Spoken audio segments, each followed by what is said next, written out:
Now at 5 a.m. on WKYT this morning, deputies in Whitley County are still looking for two men who they believe committed a string of burglaries. It is Martin Luther King Jr. Day. Find out how folks are celebrating in Lexington. Extreme cold outside this morning. We get into the afternoon and we'll be there in the teens. We do it all over again tomorrow. Then here comes some snow. A lot to talk about. That's coming up.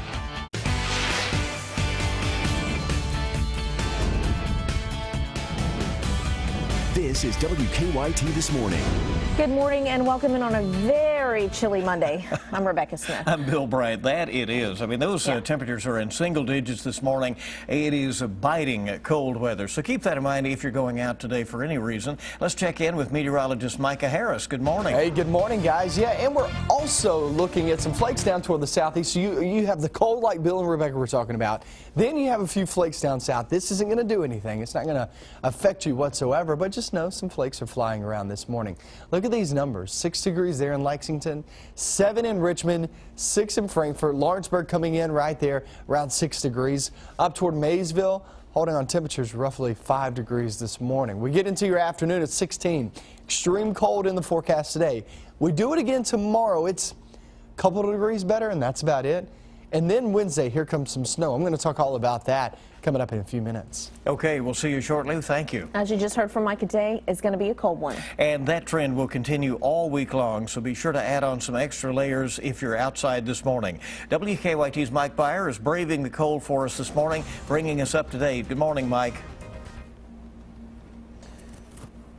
Good morning, Bill. The theme of today is to just use common sense and to wear plenty of layers. I mean, as you guys can see right here, I am pretty much dressed from head to toe, and whew, see my breath kind of.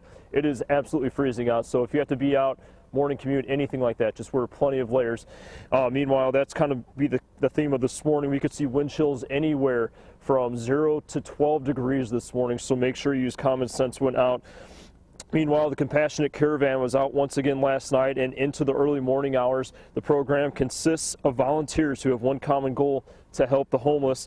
They find those in need, giving them supplies for the frigid nights and also offering them a ride to a shelter. The Catholic Action Center has added a new tool this year, the Compassionate Caravan line. This is where people can call if they see someone who needs warm gear or needs to get inside to a warm place. All the caller has to do is give the location of the person in need. Once the call is made, the person will be checked on. Now that number to call is 859-913-0038. And remember, it could save a life with these dangerously cold temperatures.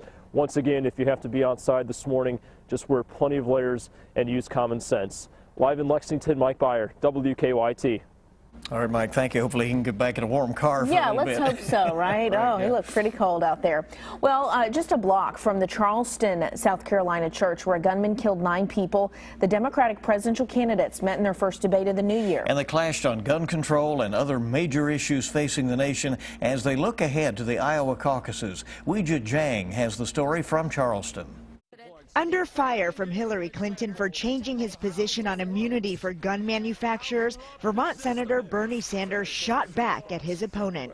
I think Secretary Clinton knows that what she says is very disingenuous. Sanders said he has a D- report card from the NRA, but Clinton says he has voted numerous times with the gun lobby. He voted to let guns go onto Amtrak, guns go into national parks. He voted against doing research to figure out how we can save lives. Former Maryland Governor Martin O'Malley accused both Clinton and Sanders of being inconsistent when it came to gun control. I'm the one candidate on this stage that actually brought people together to pass comprehensive gun safety legislation. The candidates fiercely debated who'd do the best job reining in Wall Street. You've received over $600,000 in speaking fees from Goldman Sachs in 1 year. You do not go as far as reining in Wall Street as I would. I have a plan that most commentators have said is tougher, more effective, and more comprehensive. Sanders is leading in the New Hampshire polls, and he's tied with Clinton in Iowa. But a new poll gives Clinton a big edge over the Vermont senator nationwide. When this campaign began, she was 50 points ahead of me. We were all of 3 percentage points. All 3 candidates are looking for a spark before the Iowa caucuses on February 1st. And Hillary Clinton, Bernie Sanders, and Martin O'Malley will attend the Martin Luther King Day event that will be held this morning on the steps of the South Carolina State House there in Columbia. Well, more holiday events are happening in Lexington today to also commemorate this holiday. Those events scheduled throughout the day, really, to honor Martin Luther King Jr. The cold may affect some of those. WKYT's Mark Barber is joining us with more on today's frigid celebrations. Good morning, Rebecca. We're here at Heritage Hall, and as you can see, a lot of work underway now to get everything ready for about 1,500 people. The tables are set. They're getting ready to move all the folks in here for breakfast. Now, doors will open here around 6 o'clock this morning. Breakfast will be served around 6:30, so they still have a little bit of time here to finish up their preparations. Now, the stage is also set. They're getting ready to have a lot of speakers here, a lot of music today. As you know, this is something that we've seen year after year here. This is the 22nd year for this event here in Lexington. Now, it's known far and wide as a time for many people in Lexington from different races, different backgrounds, different religions. Everyone is welcome here to celebrate really the life and work of Martin Luther King Jr., to remember how he promoted unity and peace here in our city. Now, after this starts to wrap up later this morning, around 10 o'clock this morning, the hundreds and thousands of people who are here, they will then head out into the streets of downtown Lexington, and there they will loop around from Vine Street. They will wrap their way back around here to Heritage Hall. And around 11 o'clock this morning, we'll hear from Danny Glover, a well-known political activist, also a well-known actor. He's known for his films. You might recognize some of these names: Lethal Weapon, Purple Rain. Yeah, he'll be here. He'll be speaking around 11 o'clock this morning. So a lot for people to look forward to here. But again, a lot of this here just to remember the life and work of Dr. King, the legacy of peace and unity that he's left for many of us to enjoy. And again, it all starts here around 6:30 this morning. So we'll be here. We'll be bringing you live updates and another look at the program and what you can expect coming up in another live report on WKYT at 5:30. Live in Lexington, I'm Mark Barber, WKYT. Sounds like a wonderful program that's planned there, and then of course after that it'll be out into the cold for that march later this morning. Deputies in Whitley County are looking for two men who they think committed a string of burglaries. Investigators say they broke into several cars at 3 churches yesterday morning. Deputies are also investigating a theft case at Goldbug Baptist Church, where they say someone stole 2 purses and 2 cell phones. The church's pastor says despite the crimes, he is turning the other cheek. One part of you wants to get angry, but I guess the other part wants to have a forgiving heart. And I guess we'll just pray for them, and justice will come for them somewhere. State police are looking into a similar case at Freewill Baptist Church. Williamsburg police are investigating a case at a church within the city limits there. Deputies released photos of 2 men in a navy blue Chrysler Town and Country that was parking at least 2 damaged cars. Deputies also think the thefts could be connected to a recent case in Laurel County.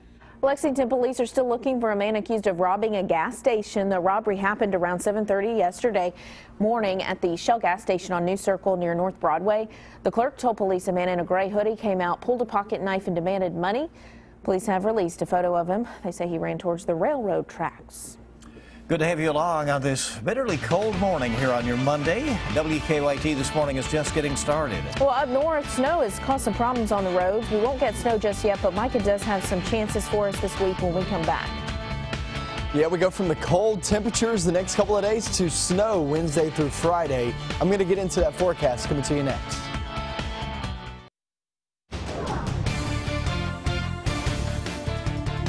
We have a little snow down toward the southeast. It's not really causing any issues, but there are some flakes flying around. Some of the higher reflectivity just north of Jackson.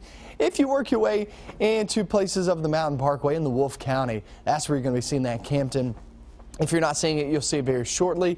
But these are just light, very, very light bands traveling on through down towards southeastern Kentucky. That will fade as we go through the day. Temperatures are there in the single digits and teens. We'll finish off more than likely in the bluegrass region anywhere from 5 to about 10 degrees. Then we get up north anywhere from 0 to 5 degrees. Down south anywhere, I would say, from 9 degrees to about 15. So it does show you there's extreme cold temperatures. But look, once we get into the afternoon, I know it's better, but it's still 16 degrees. That light snow you see there with the icon, that's down toward the southeast. Like I said, that'll fade here in the next few hours.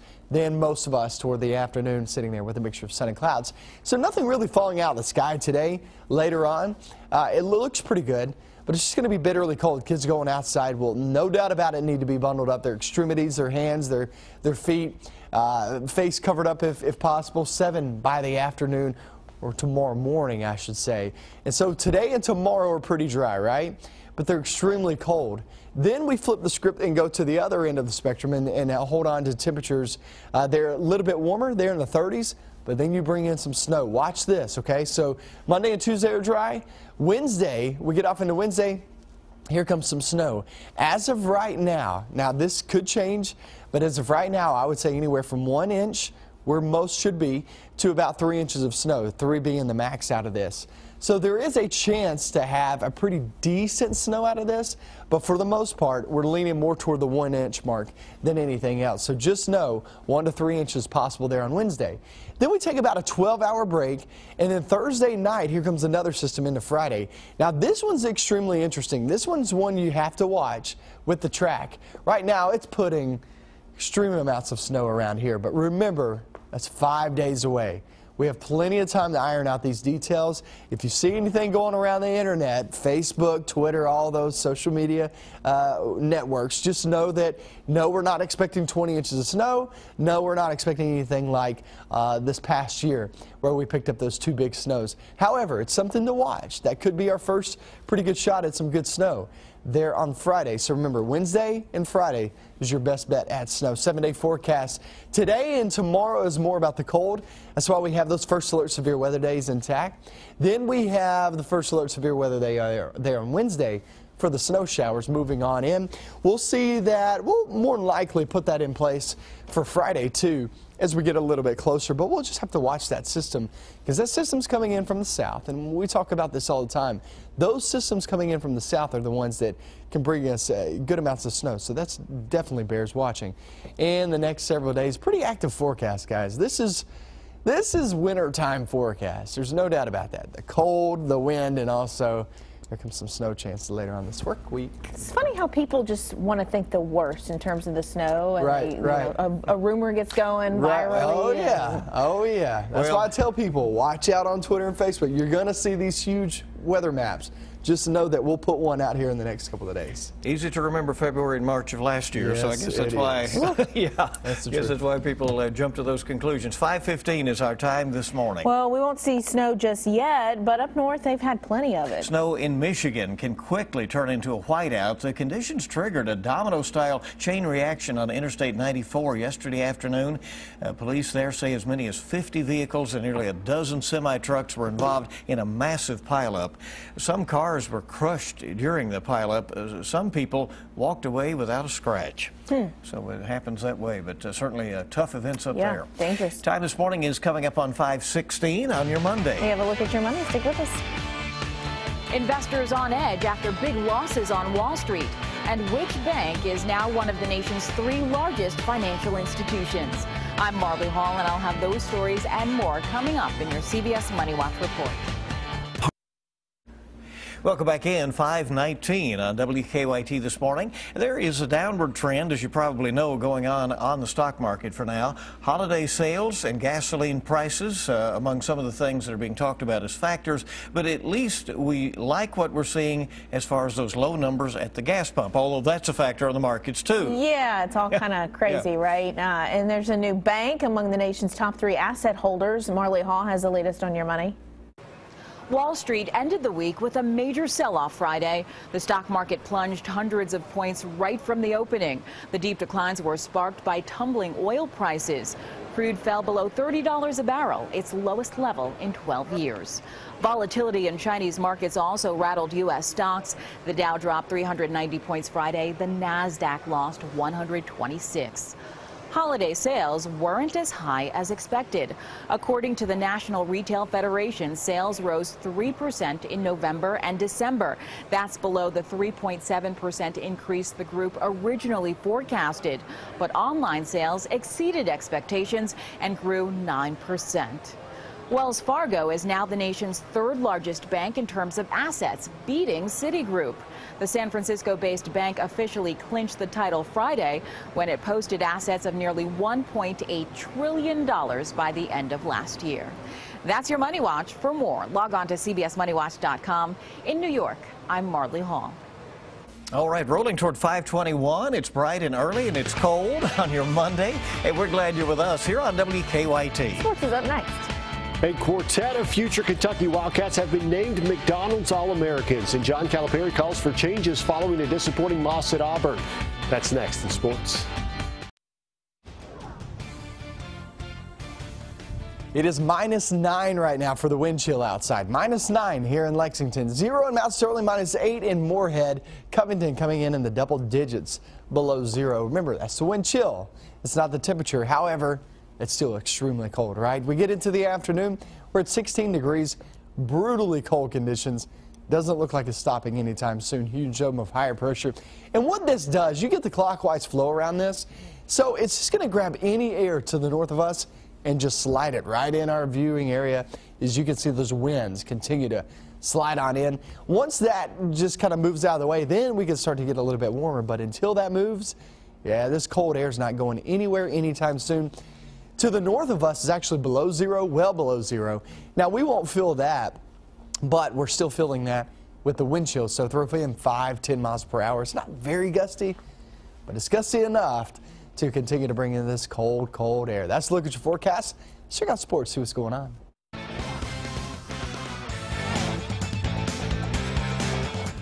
Since 2009, John Calipari has hauled in 25 McDonald's All-Americans at Kentucky. The most recent 4 announced last night. 4 of the 5 UK signings for 2016 have been invited to play in the McDonald's All-American game in Chicago on March the 30th. Guards De'Aaron Fox and Malik Monk, along with forwards Bam Adebayo and Sasha Kalea-Jones. Both Adebayo and Monk appeared on last night's ESPNU selection show and talked about the honor. I've been watching the game since I was little, and I just always wanted to play out there, and it's just a great accomplishment from being picked. I just think it was just a grateful honor that y'all decided to pick me, and just out of I don't know how many people in this world. Congratulations to all 4 young men. Meanwhile, changes are coming, according to John Calipari, following his team's worst loss of the season on Saturday night. Cal said guys that don't deserve the minutes won't play. The 75-70 loss at Auburn was the first loss against the Tigers in 16 years. Cal did remind everyone that it's still early January and he's not worried, but he does expect this season to be challenging. It was a good win for them in a tough loss, a road loss. Just, you know, stuff is going to be a little tougher. We don't have the margin of error that we've had in some of my teams. So when I talk about winning basketball, it matters. It matters. So all those plays that we've talked about over and over and over about, but you continue to do, came back to haunt us today. And it's not just one guy, like 3 or 4 guys. Well, Auburn has had Kentucky's number this season on the football field, men's basketball, even women's basketball. The Tigers handed the UK women's team their first loss of the season 2 weeks ago. A chance for some revenge, though, Sunday for the ladies hosting Auburn. Close game throughout. Cats would widen their margin in the 4th quarter. Michaela Epps with the floater in the paint. Then Alexis Jennings takes the defender off the dribble and scores. 44-37 Kentucky. Off an Auburn miss, Epps collects the long rebound, takes it the length of the floor for the and one. Epps with 13 points extends the lead to 10 after the made free throw. Auburn had a run left in them. Janiah McKay lays it in. Tigers would pull within 2, but the freshman Taylor Murray had the answer. A career-high 14 points for the Maryland native and a huge 3 to put this one out of reach. Kentucky gets the win, 54-47. And that'll do it for your morning sports. Have a great day.